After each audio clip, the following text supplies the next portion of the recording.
నమస్కారం. గురువారం దత్తాత్రేయ స్వామికి ప్రియమైన రోజు. దత్తాత్రేయ స్వామికి సంబంధించిన శక్తివంతమైన క్షేత్రం గాణగాపూర్. గాణగాపూర్ వెళ్ళినప్పుడు అక్కడ అష్టతీర్థాలు అనే పేరుతో కొన్ని తీర్థాలు ఉంటాయి. ఆ తీర్థాలలో స్నానం చేస్తే అద్భుతమైన ఫలితాలు కలుగుతాయి.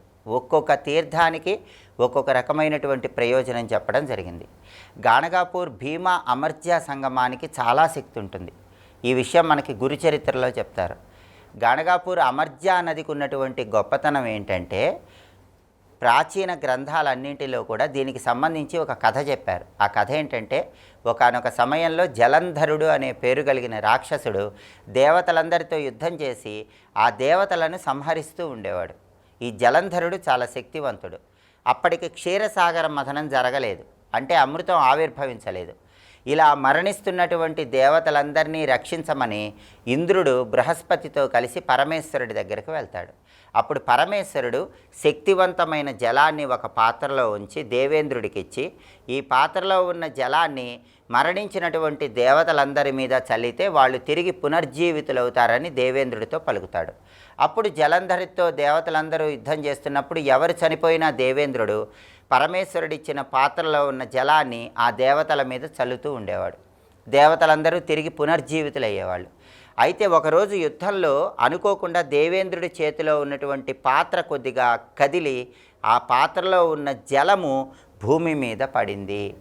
అలా దేవేంద్రుడి చేతిలో పరమేశ్వరుడు ప్రసాదించిన అమృతతత్వం కలిగిన మరణించిన వారిని కూడా బ్రతికించేటటువంటి ఆ జలము భూమి మీద పడి అమర్జా నదిగా మారిందని మనకి గాణగాపూర్ స్థల పురాణం తెలియజేస్తుంది. అందుకే ఒక్కసారైనా గాణగాపూర్ క్షేత్రానికి వెళ్ళి అక్కడ భీమా అమర్జా సంగమం దగ్గర స్నానాన్ని ఆచరించినట్లయితే అమర్జా నది స్నానం అనేది అమృతతత్వాన్ని కలిగింపజేస్తుంది, అపమృత్యు దోషాలను పోగొడుతుంది. చాలా కాలంగా అనారోగ్యాలతో బాధపడే వాళ్ళు కూడా అమర్జా నదిలో స్నానం చేయండి, అది అమృతతత్వం ఇస్తుంది కాబట్టి అపమృత్యు దోషాలన్నీ తొలగిపోతాయి. అలాగే ఈ భీమా అమర్జా సంగమం దగ్గర నృసింహ సరస్వతి స్వామివారు ఎన్నో సంవత్సరాలు తపస్సు చేసి ఆయన తపశ్శక్తిని మొత్తం అక్కడ ప్రోధి చేశారు. ఈ భీమా అమర్జా సంగమం దగ్గరే అతి శక్తివంతమైనటువంటి కొన్ని తీర్థాలు ఉన్నాయి. వాటిలో ముఖ్యమైనవి షట్కూల తీర్థము, మనోహర తీర్థం. గాణగాపూర్ వెళ్ళినప్పుడు అక్కడ సంగమం దగ్గరలో ఉన్న ఈ షట్కూల తీర్థము, మనోహర తీర్థంలో స్నానాన్ని ఆచరించినట్లయితే ఆగామి సంచిత ప్రారబ్ధ కర్మ ఫలితాల వల్ల ఏర్పడే అన్ని రకాలైనటువంటి సమస్యల నుంచి చాలా సులభంగా బయటపడవచ్చు. అలాగే గాణగాపూర్ క్షేత్రంలో ఇంకొక అద్భుతమైనటువంటి తీర్థం ఉంది, అదే వారణాసి తీర్థము. ఈ వారణాసి తీర్థానికి ఉన్నటువంటి ప్రాధాన్యత గురించి మనకి స్థల పురాణం చాలా అద్భుతంగా చెప్తుంది.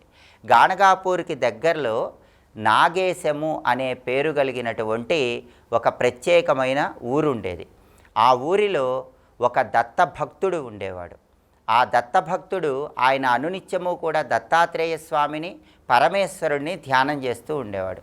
అయితే ఒకసారి ఈయనకున్న సోదరులు వారణాసి క్షేత్రానికి వెళ్ళి పరమేశ్వరుణ్ణి దర్శనం చేసుకుందామని పలుకుతారు.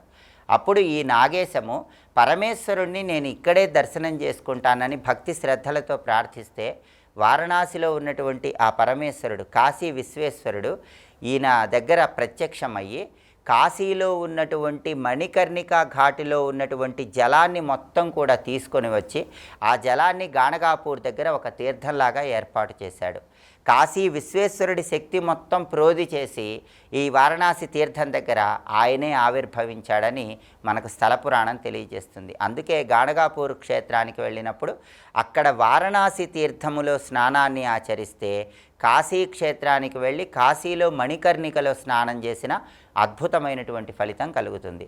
అలాగే ఇక్కడ వారణాసి తీర్థం దగ్గర ఉన్నటువంటి పరమేశ్వరుని దర్శనం చేసుకుంటే కాశీ క్షేత్రంలో కాశీ విశ్వేశ్వరుని దర్శించిన ఫలితం కలుగుతుంది. కాబట్టి గాణగాపూర్ క్షేత్రానికి వెళ్ళినప్పుడు ఈ తీర్థాలలో స్నానాన్ని ఆచరించండి. అలాగే గురువారం సందర్భంగా దత్తాత్రేయుడికి సంబంధించిన ఒక శక్తివంతమైన శ్లోకాన్ని పఠించినట్లయితే దత్తాత్రేయ స్వామి అనుగ్రహం వల్ల గురుబలం పెరుగుతుంది, వివాహ దాంపత్య సమస్యలు అధిగమించవచ్చు, ఆదాయ మార్గాలు పెంపొందింపజేసుకోవచ్చు. ఆ శక్తివంతమైన దత్తాత్రేయ స్వామి వారి శ్లోకం ఏంటో ఇప్పుడు మనం చూద్దాం. నమస్తే భగవాన్ దేవ దత్తాత్రేయ జగత్ప్రభో సర్వబాధా ప్రశమనం కురు శాంతిం ప్రయచ్చమే. ఇది శ్లోకం. ఈ శ్లోకాన్ని ఇంట్లో దీపారాధన చేశాక 21 సార్లు లేదా 11 సార్లు చదువుకోండి. గాణగాపూర్ క్షేత్రానికి వెళ్ళినప్పుడు షట్కూల తీర్థము, మనోహర తీర్థము, వారణాసి తీర్థము, ఈ తీర్థాలలో స్నానాన్ని ఆచరించడం ద్వారా సమస్త శుభ ఫలితాలను సిద్ధింపజేసుకోండి. గురువారం సందర్భంగా గురుబలం పెరగటానికి, ఆర్థిక సమస్యలు తొలగింపజేసుకోవటానికి, వివాహ దాంపత్య సమస్యలు అధిగమించడానికి దత్తాత్రేయుడికి సంబంధించిన ఏ శ్లోకాన్ని పఠించాలో ఇంకొకసారి చూద్దాం. మరి నమస్తే భగవాన్ దేవ దత్తాత్రేయ జగత్ప్రభో సర్వబాధా ప్రశమనం కురు శాంతిం ప్రయచ్చమే. శ్లోకం చదువుకోండి. దత్తాత్రేయుడి అనుగ్రహానికి ప్రతి ఒక్కరూ సులభంగా పాత్రులు కండి. స్వస్తి.